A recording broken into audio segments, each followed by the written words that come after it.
You said never let me go. You said never let me. Assalamualaikum warahmatullahi wabarakatuh.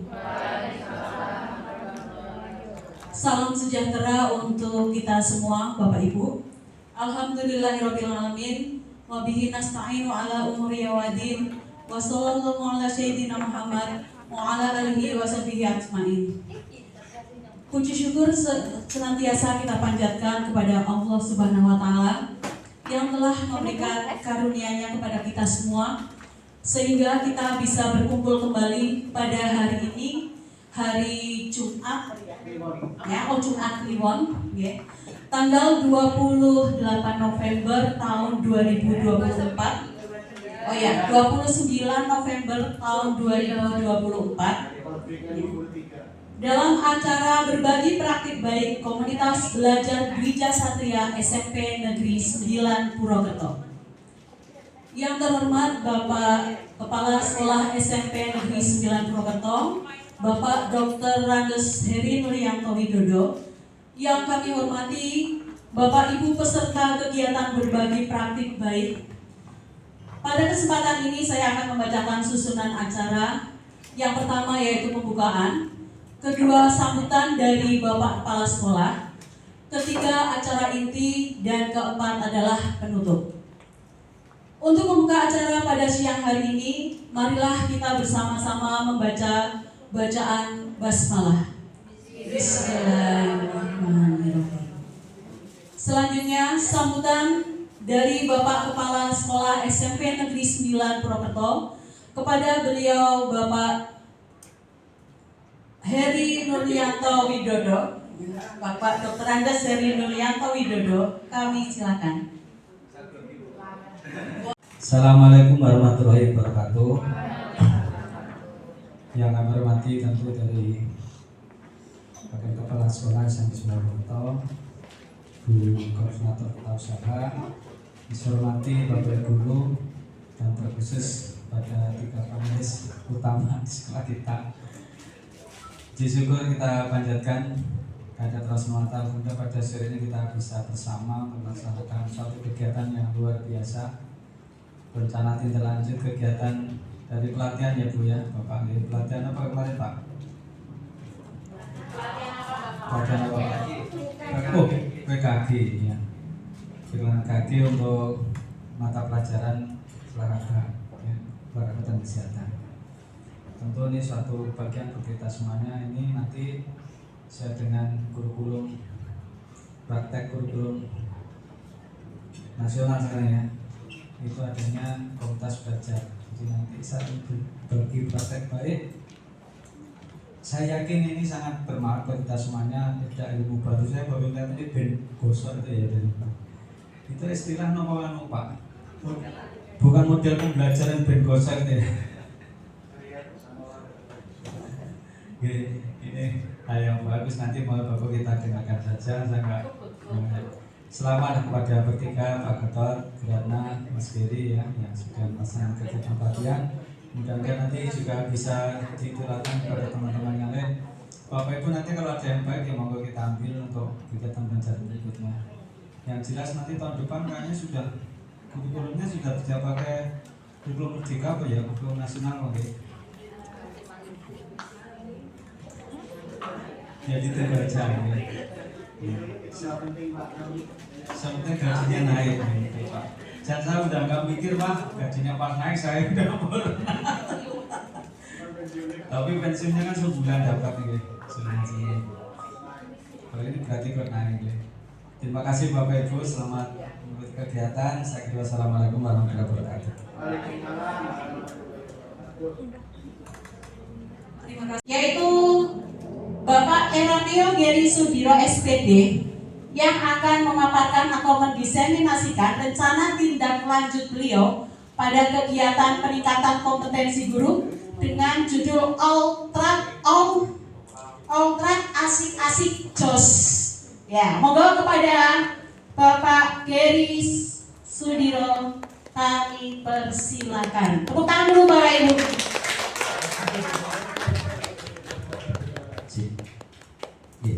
Assalamualaikum warahmatullahi wabarakatuh. Selamat siang, salam sejahtera untuk kita semua. Bapak dan Ibu yang berbahagia hari ini, terima kasih atas kesempatannya. Di sini saya, Pak Gatot dan Bu Ratna menceritakan pengalaman kami kemarin mengikuti PKG dan apa hasilnya. Semoga apa yang kami dapatkan bisa bermanfaat untuk diri kami sendiri, untuk Bapak Ibu dan untuk sekolah tentunya dan untuk anak-anak. Jadi hampir sama seperti yang tadi Pak Gatot jelaskan, itu mengenai rencana tindak lanjut merancang pembelajaran berbasis proyek dengan komunitas belajar Dwi Satria sampai Negeri 9 Purwokerto dengan judul Outrat Asik-Asik Yos. Kalau saya lebih menyeluruh Bapak dan Ibu, jadi outratnya anak-anak itu bisa memilih sendiri. Mereka mengusulkan, ada jenisnya banyak, misalkan ada 6 jenis. Nah, nanti akan dipilih. Yang memilih siapa? Anak-anak dan juga wali kelas. Karena itu nanti jadi satu tim. Nah, kemudian sebelum saya menjelaskan rencana tindak lanjut, izinkan saya untuk menjelaskan tentang SEM, yaitu Sport Education Model.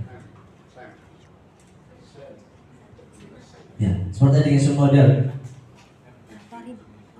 Pengantarnya. Para pakar pendidikan jasmani menyepakati bahwa PJOK bagian yang tidak terpisahkan dari pendidikan secara keseluruhan. Dengan fokus utamanya itu memanfaatkan aktivitas jasmani sebagai sarana untuk mencapai tujuan umum pendidikan. Ya, dengan tujuan yang paling utama yaitu peserta didik dapat memahami alasan mengapa mereka perlu melakukan aktivitas fisik. Jadi banyak peserta didik yang mereka hanya mau melakukan apa yang mereka suka. Contoh, kita mengajarkan basket, yang suka voli pasti maunya voli, gitu. Kemudian biasanya yang tidak disuka itu atletik, lomba jauh atau apa. Nah, mereka lebih suka permainan sepak bola, futsal, gitu. Wah, dan karena mereka belum sadar tujuan aslinya yaitu untuk fisik, untuk aktivitas fisiknya. Jadi mereka harus meningkatkan kebugaran mereka. Lanjut. Oke. Nah, ternyata tujuan PKG PJOK yaitu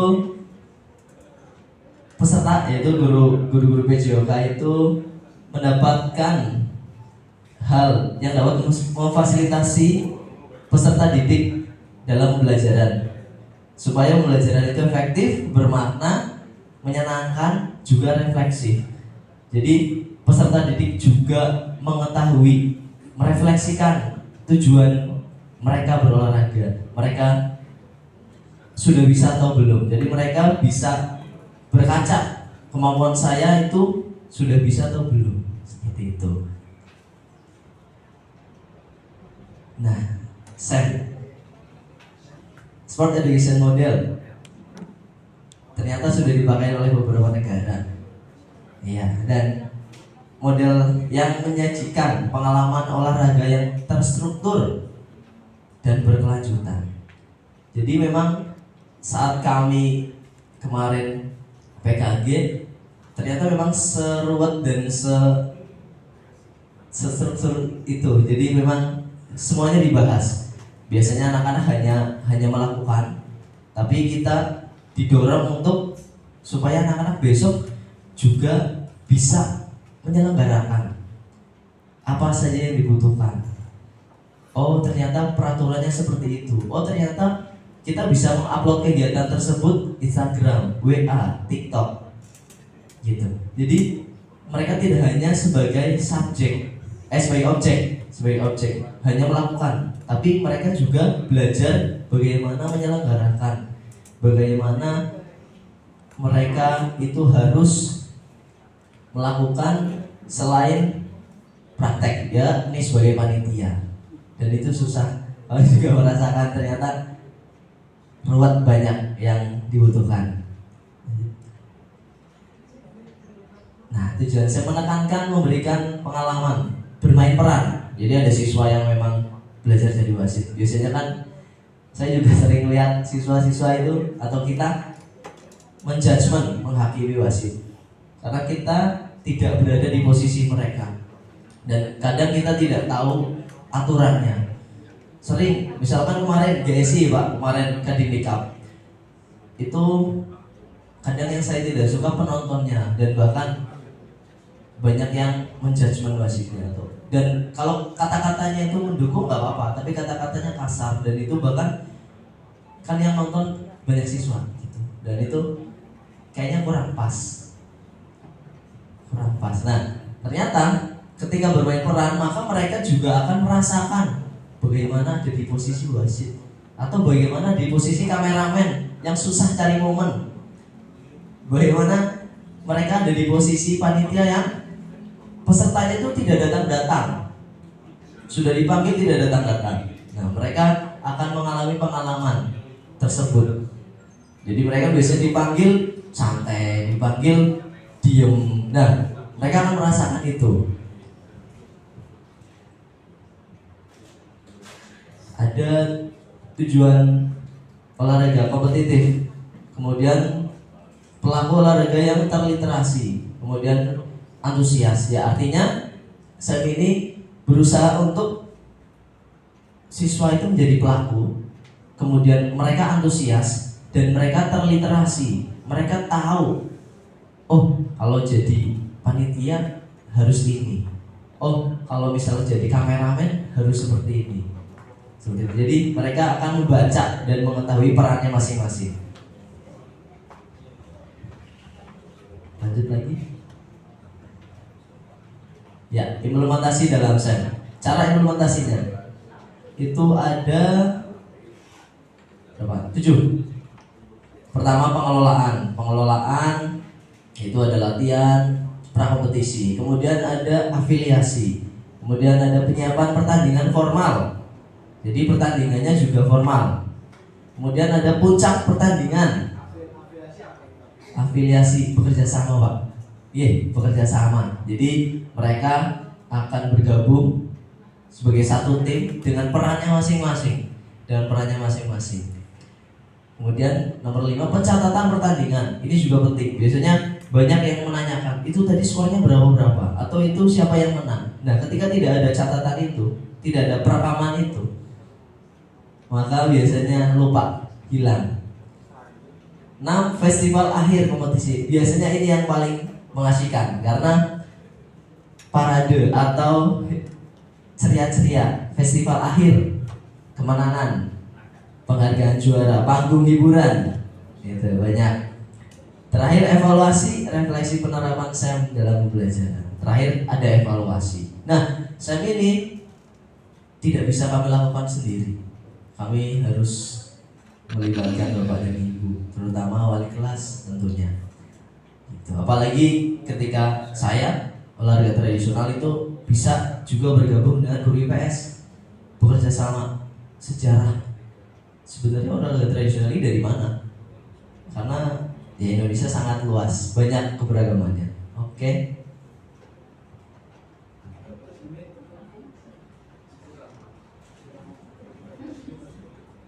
Gila, siap. Ya. Nah, kayak rencana tidak lanjutnya. Alright, kasih jos. Oke, lanjut.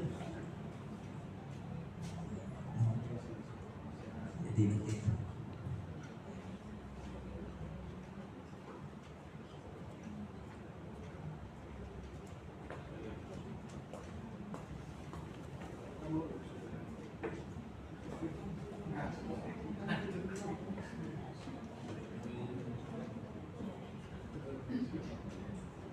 tidak terlihat.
Nggak apa-apa deh, lanjut aja. Ya, saya bacakan ya Bapak Ibu, latar belakang. Ya, dengan perkembangan teknologi yang sangat maju masa kini, peserta didik lebih asik dengan gadgetnya, pasti. Ya, mereka pulang sekolah, buka medsos, buka HP. Tidak sangat jarang. Saya sering menanyakan, sangat jarang mereka melakukan aktivitas fisik setelah pulang sekolah. Oke, kemudian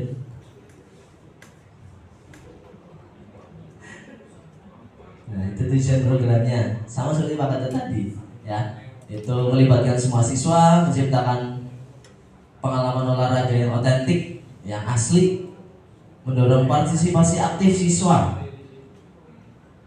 kemudian mendorong atau menanamkan nilai-nilai karakter yang baik tentunya, membuat olahraga menjadi menyenangkan sekaligus mendidik. Lanjut.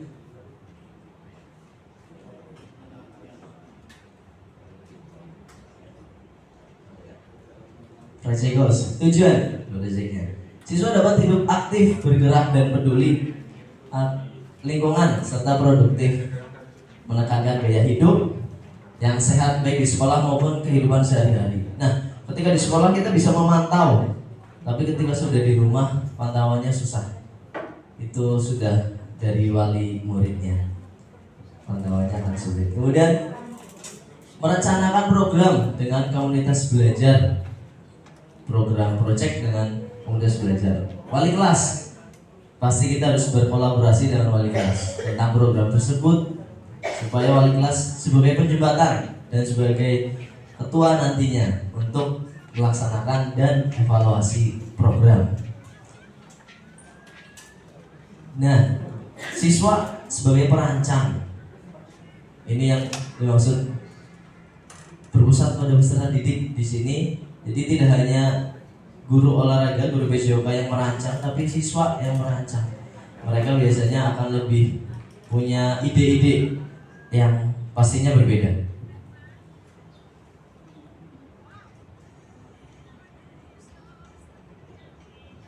Oke. Struktur program dan literasi dalam belajar. Ya. Peserta kelas 8 ya, itu Desember 1920.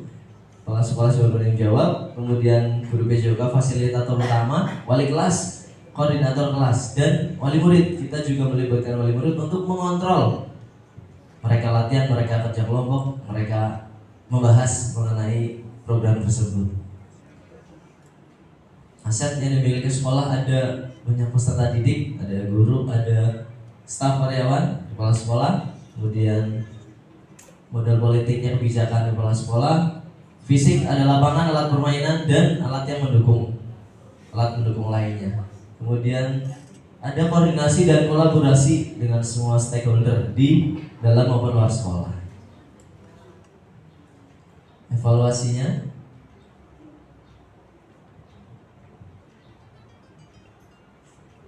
itu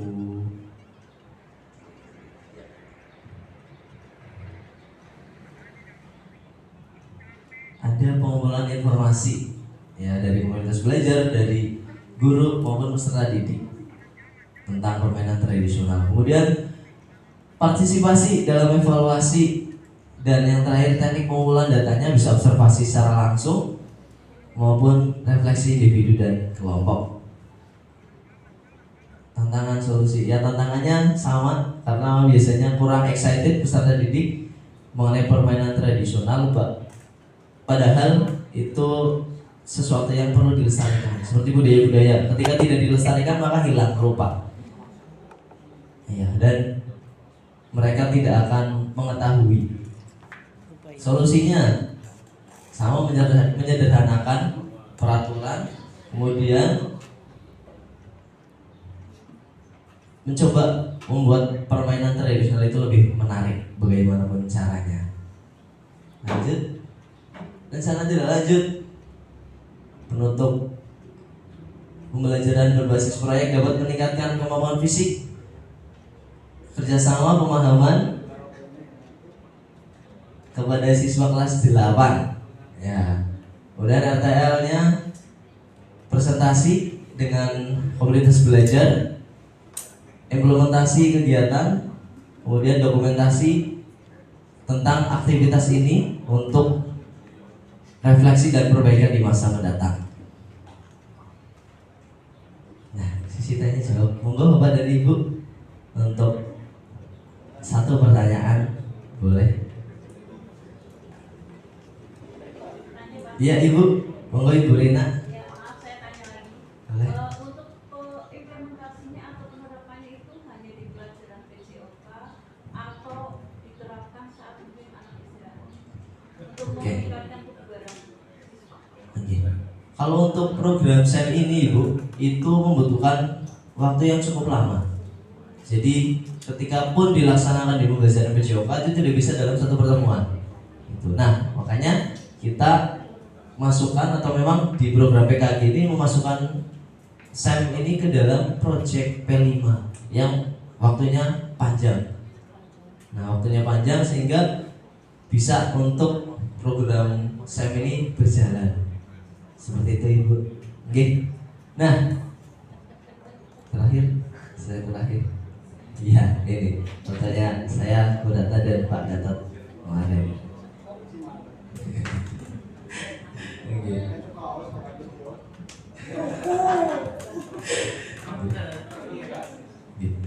Oke, Ibu, Bapak, terima kasih atas waktunya. Saya mohon maaf apabila banyak kesalahan. Sampai Ibu jumpa kembali. Terima kasih. Wassalamualaikum warahmatullahi wabarakatuh.